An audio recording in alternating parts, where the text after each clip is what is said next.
Hello everyone, welcome to my channel. Today we're going to unbox a not very old, but it's kind of old now. This Samsung, reminiscent of a Bissell. So if you like Bissell vacuums, especially the old school Bissells from the 2000s, you're in for a treat today. I'm excited about this one myself. But I'll show you the box first and then we'll take a look at the Hoover. So here's the front of the box. It tells you about how it's a full-size machine that's very lightweight.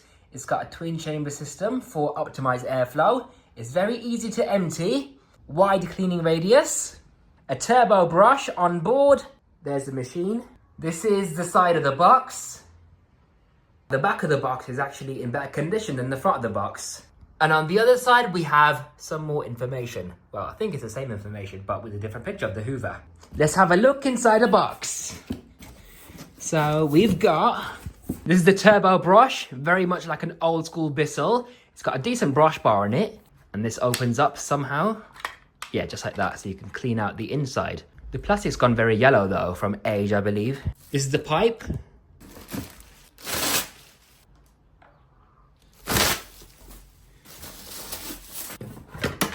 Extension shib with a built-in crevice tool.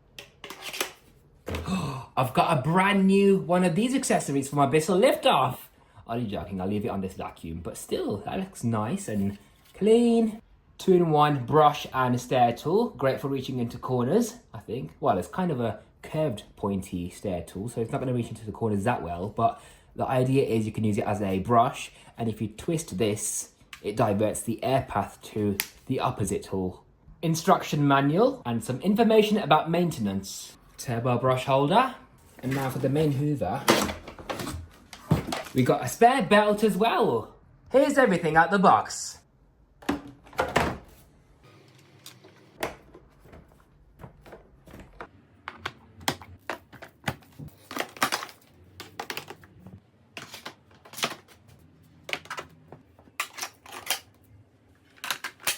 I'm really excited about this Hoover. It's time for the carpet test! So we recline the machine from this brake pedal on the side like so, and the power switch is right over here.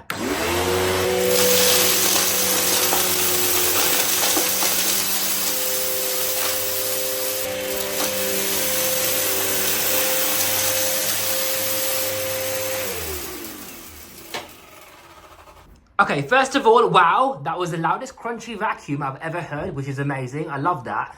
But it tried to pick up. I think it's because I had it on the wrong setting, so I put it on the lowest setting after the first pass. And I can hear it clog as well, so I think that the cyclone's probably clogged or something. Let's have a look. So, this is always difficult to remove. I can't get this off. Why couldn't they just make a simple design? I can't get this bin off. Ah! Okay, there we are. Oh, yeah. See? Evidence of dust and dirt on the filter. And here is a cyclone. As you can see, it's clogged, unfortunately. This little tiny piece of fluff clogged all these. Are these classified as pores? Well, that's the blockage. That's all it took to block this vacuum up.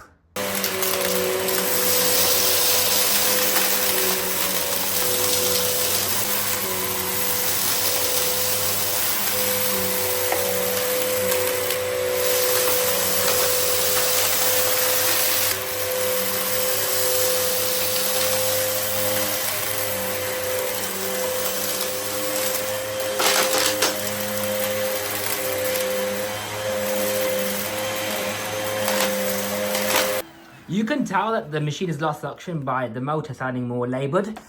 I can't get this cyclone off! I'm having to resort to a screwdriver now to remove this cyclone because what is this design?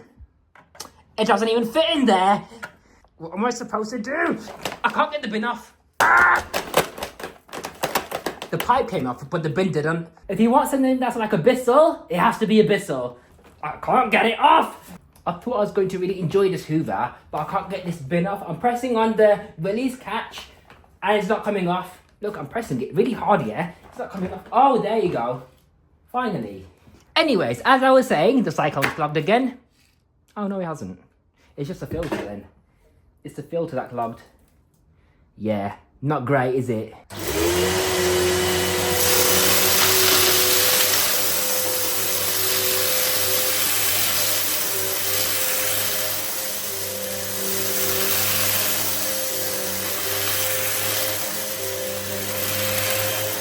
Okay, now let's see how easy it is to empty. So you press this here. Ta-da! All the dust and dirt falls out.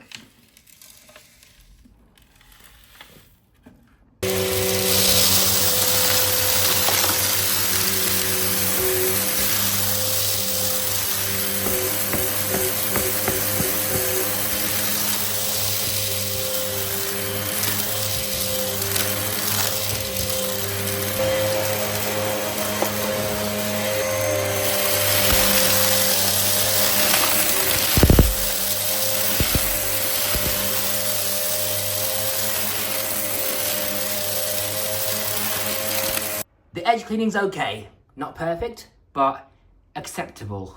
I'm pressing it! Okay, one thumb pressing down hard, two thumbs pressing down hard.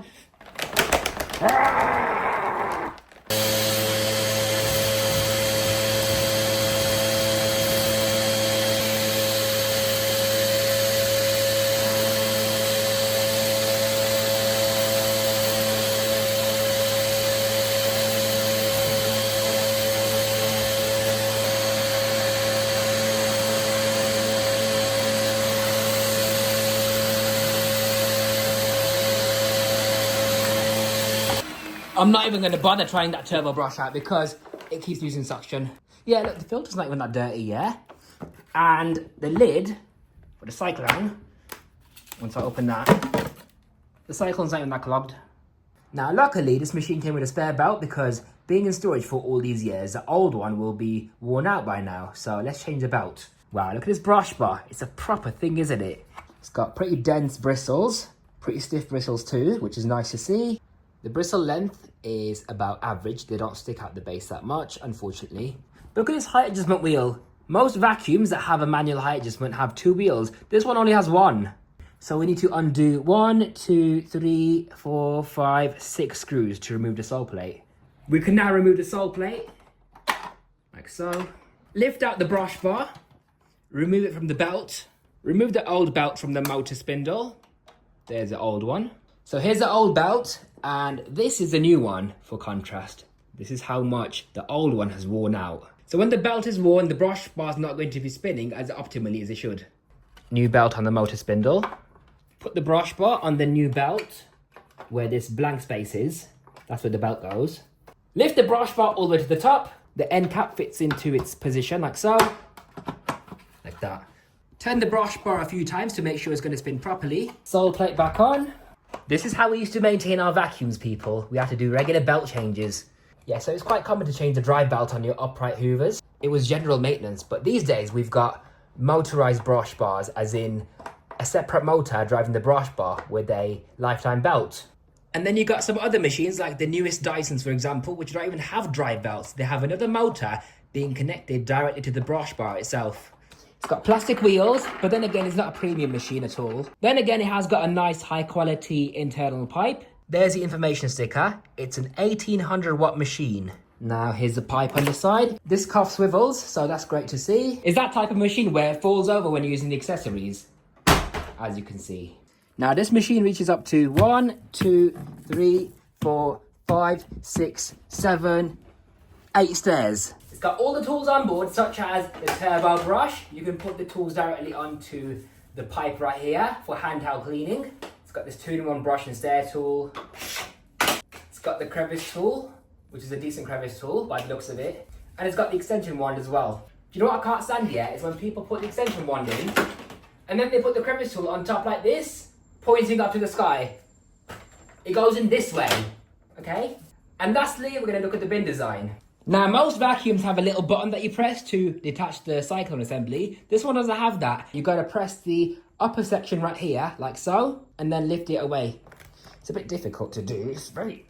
It's not cooperating very well. And then you can detach the cyclone like so. There's the information about maintenance. And there's the other sticker on the front, but it has a pretty decent bin capacity. So to empty it, what you do is you press this button right over here.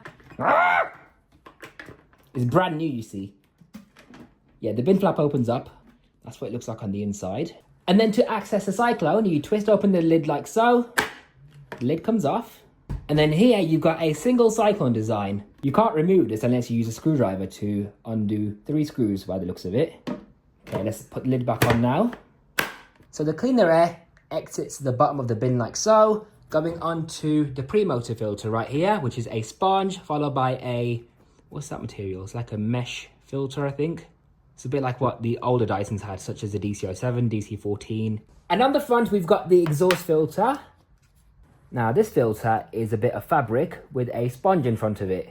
Yeah, this is very much like a Bissell, giving very strong Bissell vibes. And you got manual height adjustment as well. 1, 2, 3, 4, 5 settings.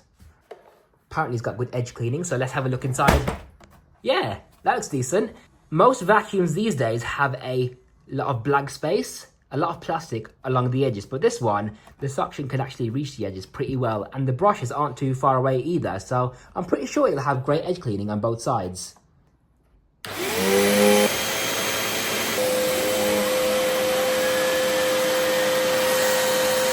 To summarise, I would rate this Samsung Hoover minus 99 out of 100, and this is why. Originally, I was going to rate it minus 101 out of 100, but because the brush bar and the accessories will fit my fantastic, beautiful Bissells, I'll go easy on it. Before I done the mess test, I was really reluctant to do a mess test with it because I was like, oh no, this precious little Hoover is going to get all ruined with dust. But now, I'm thinking to myself, it's not worth the dust that it picked up. That's how dreadful it is. It's absolutely awful. I don't care about the crevice tool placement anymore. It can look like that. It doesn't deserve to be all elegant, alright? I couldn't even use a turbo brush. Didn't get the chance to use that. That's how quickly that suction. And I can't even maintain it because it brings...